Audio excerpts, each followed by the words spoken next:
No, takže ja prezradím, ako sa Týmka spoznala s Romanom. Týmejka nám to popisovala tak, že sa stretli na vysokej škole, boli spolužiaci. Ona bola tá vzorná, krásna blondína v prvej lavici s krásne vypísanými zošitmi a Roman vyrušoval a liezol len na nervy.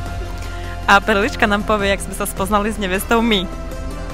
No, minimálne ja som došla z Rožňavy ako jediná Maďarka do vašho týmu. A Perla ešte nevedela vtedy po slovensky, takže to bolo dosť náročné. Učila som sa akurát po slovensky, áno. Ale dorozumela som sa, chvála Bohu, a mali sme nádherné chvíľky strávené spolu, hlavne na všetkých zápasoch a turnajoch. A Bulharsko z nej nemôžeme zabudnúť, kde sme všetci boli a bolo to krásne. Ja, Roman Mišenko, slávnostne na svoju česť kresťanskú vieru sľubujem pred trojediným Pánom Bohom, Otcom, Synom a Duchom Svätým a pred prítomnými svedkami, že teba, Týmea Tutoky, ktorú som si dobrovoľne vyvolil za manželku, neopustím ani v biede, ani v chorobe, ani v šťastí, ani v nešťastí, ani v nedostatku, ale budem ťa milovať, o teba sa starať, vernosti zachovávať a tak, ako to Boh vo svojom slove prikazuje, s tebou verne nažívať až do smrti.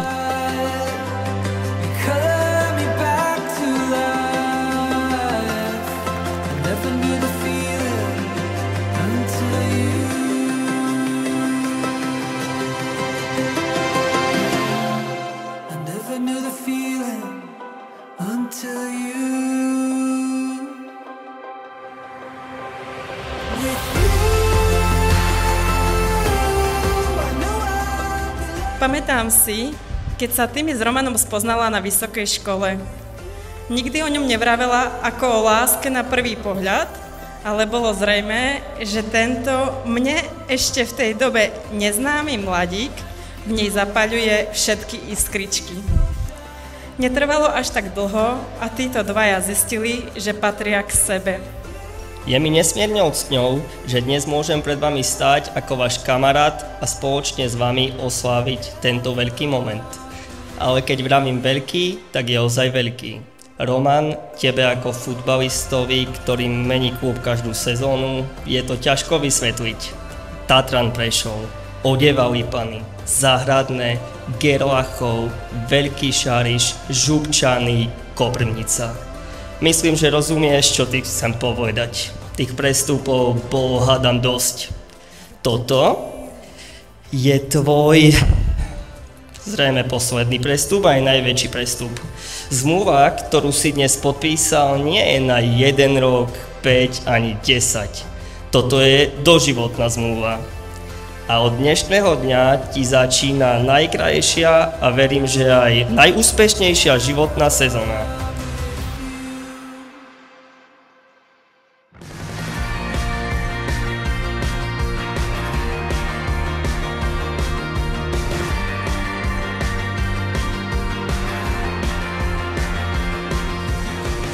Ja by som chcela tiež povedať neveste jednu vec. A to je to, že to, čím sme my si všetkým prešli, ja viem, že ona proste je najzladší človek, ako ho poznám. Ona by si zaslúžila mať zlatými dlaždicami vydlaždené kadze chodzy a nič menej. A ja dúfam, že Roman toto zrobí.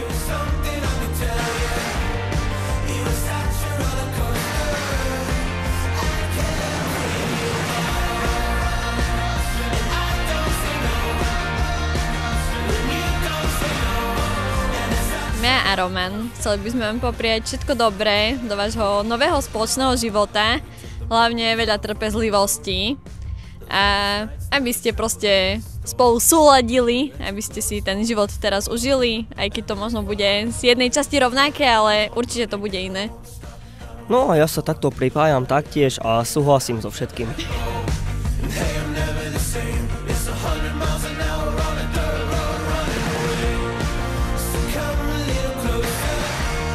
Ja prajem pani neveste, aby bola plodná ako čerešňa. A to bolelo, to nie do videa.